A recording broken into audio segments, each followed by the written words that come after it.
Good afternoon, everybody. Hi. Very excited to be here with all of you today. We have a very, very special guest in our presence. We all meet really amazing people in our jobs. Every single day we get to meet incredible patients, we get to meet their parents, we get to meet colleagues, we get to meet people in other hospitals or things like that. And we feel good when we meet them. We feel like, wow, this person is great. And then we go home, we get on with our life. But every once in a while, you get to meet somebody who affects you in such a profound way that no matter what, you can't stop thinking about them. You can't stop thinking about how courageous they are and special they are. And every time you look at them, you want to cry. Which is like seriously my case today. I don't know. It's like problematic, Ryan. I don't know what you're doing to me. But Ryan Ortizo is that person. And when I first met Ryan, I was so touched by his story that I felt it would be so awful of me not to be able to share it with the rest of you. And so it is a privilege and an honor to be able to recognize you. Thank you for being here. And without further ado, I will let Ryan share his story.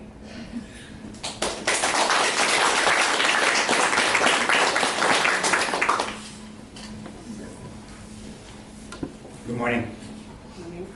My name is Ryan Ortizo, and I'm a former Shriners patient. I'm here today to talk a little bit about myself and everything that I've gone through in my life. Growing up with someone with many disabilities and where that journey has led me up to now. When I look back on my childhood pictures, I always had a smile on my face. I knew I was different than all the other children, yet that never really bothered me. It was just something that I had to deal with. Now, for all these things, what happens is I was born with all these disabilities and I had to realize that things happen. And so from there, I was born with so many complications. Like when I was an infant, I had a bag that was attached to my stomach. I had to have spinal cord surgery for my scoliosis, and where I had a full body cast. I was even one of the first to have a new procedure done here at the Shriners Hospital, in where they would have to lengthen my leg by 7 centimeters. The first surgery that I can remember, I was 7 years old at the time, and my mom, she tried to explain to me everything that was going to happen. And she told me that her and my father would have to leave at the end of the day because they had to go to work, and that I would be left here all alone. Now, I didn't understand why they would leave me in such a strange place. I was scared and terrified. In the middle of the night, I remember I got up, I found an empty room, and I sat down on the windowsill looking out at the city. And I thought to myself, what's going on? I tried to understand what was going on. I didn't get it. But come the morning, I was prepped for surgery, and my mom, she came crying, and she came into the room, and she goes, I love you. I'm here for you. And they're going to fix you. Don't worry. You're going to be better. Little did we know, that was just the beginning of my many misadventures. The other surgery that I'll never forget was the Elizarov apparatus. 13 pins pierced through my leg, and for 6 months I had to turn the screws until my bones snapped, and then from there would grow back. When the doctors tried to tell me what was going on, I never realized that this contraption would be a part of my leg. The day of the surgery, I was in such excruciating pain that I remember I cried, and when the nurses came and they checked the gauze, I screamed and I yelled, Mom, what did they do to me? I'm a monster. From then on, I hated everything and everyone. I lived my life by 3 words: anger, hatred, pain. No one that I knew could ever understand the pain that I had to go through. I was angry at the very thought that no one had to suffer like I did, or go month after month being sick to their stomach, having to worry about losing their leg, or being paralyzed, or even being accepted by people because you didn't fit the norms of society, or falling in love until death do you part, and then worry if you were a burden.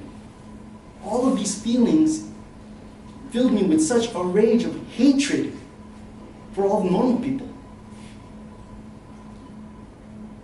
From there, I felt like an outcast. I hung around a bad crowd. They protected me from anyone that would make fun of me or beat me up. So from there, I got into a lot of fights. I wanted people to be hurt like me, be scared like me, feel pain like me. They say when it rains, it pours. In my case, it snows. From there, I ran away from home. Now remember, I had 2 loving parents. I came from a good home. But I was just so lost.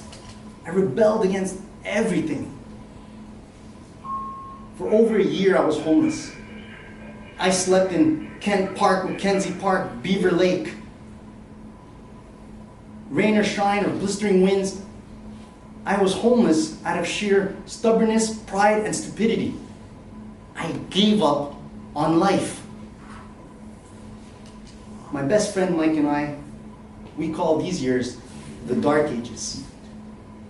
But then over time, I had to realize that for every horrible memory in my life, I've also had amazing, memorable moments of life-changing events.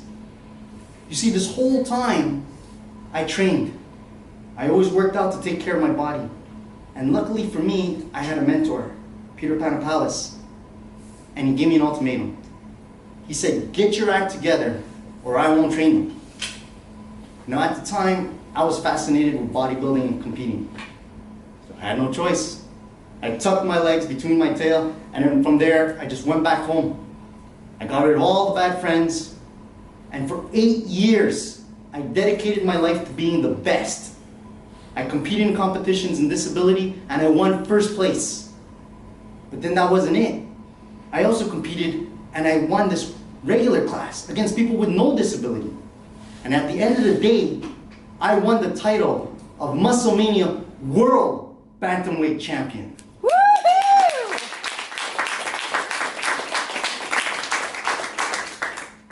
Now you would think after winning World Champion that would be it, I'd be happy. But for me it wasn't enough. After that I wanted more. So I even changed sports. I went into Jiu-Jitsu. I got a purple belt, trained in competitions there, and started winning first place there. Peter and I, after that, we opened up a gym, Studio PR. It's a private one-on-one fitness facility. And then from there, I was even lucky enough to train professional athletes.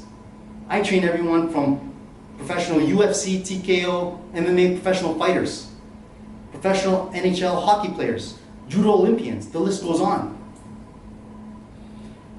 So when people talk to me, they always say, Ryan, what changed? What happened? You went from the lowest parts of your life, literally being down in the gutter, to accomplishing all these amazing things. I tell them, it's simple. Get rid of all the negativity. When I was homeless, I surrounded myself with negativity. I hung around negative people. I thought negative things. I did negative things. I had to stop all of that and get rid of all the negativity. But then people tell me, Ryan, you're always smiling. You look like you don't have a care in the world. You look like nothing bothers you. I feel pain every day. Of course things bother me, but I will never show it and you will never know it. Bad things happen all the time. But the difference between someone that succeeds in life and someone that fails is the person that succeeds never gave up, never listened to the naysayers, never stopped believing that anything, no matter how crazy it sounds, is possible. Think about it. I'm a one-legged world bodybuilding champion. I'm someone with so many disabilities, yet I'm training professional athletes. I'm someone that was homeless turned business owner. If you had told me all of these things were possible, that they were going to happen 20 years ago, I wouldn't have believed you. I thought for so long my disabilities were my weakness. Then I realized that my disabilities were actually my strength. You have to take all of those things into account. It's just something that when you take all the hardships, the trials, the tribulations, and turn all of that into something positive, that's when things can change. I had to stop surviving through life and start living life. I had to have an obsession for success, an obsession to change my life, an obsession to accomplish my goals. There will always be people that are bigger than you, faster than you, stronger than you, even better than you. But never ever let them work harder than you. So if by the end of today I can, with my words and my stories, I help motivate and inspire one person, one child, then I would have fulfilled my purpose in life. So to everyone that helped me on this journey, from my friends to my family to my beautiful fiance, Simran, thank you. To the Shriners and to Natalie for having me here today, thank you. From everyone, from the cafeteria, to people that keep this place immaculately clean, from the staff to the nurses to the doctors, for giving everything you have to every child, thank you. On behalf of myself, on the past patients, on future patients, from everyone that will walk through those doors, thank you.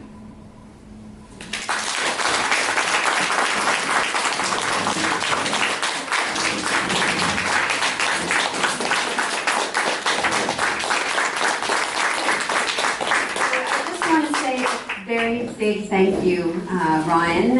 He presented, this is his last town hall at which he will be presenting, but just to let you guys know, Ryan is going to be joining us at the Spartan launch on Monday at the hospital and supporting some of our kids. And again, I'm like super emotional. I keep hearing the story. I don't know what he's done to me. I really think he's one of the most special people I've ever met. And so I hope you do too. And you'll be seeing a lot more of him because now that he's a part of our team, he's going to be with us forever. So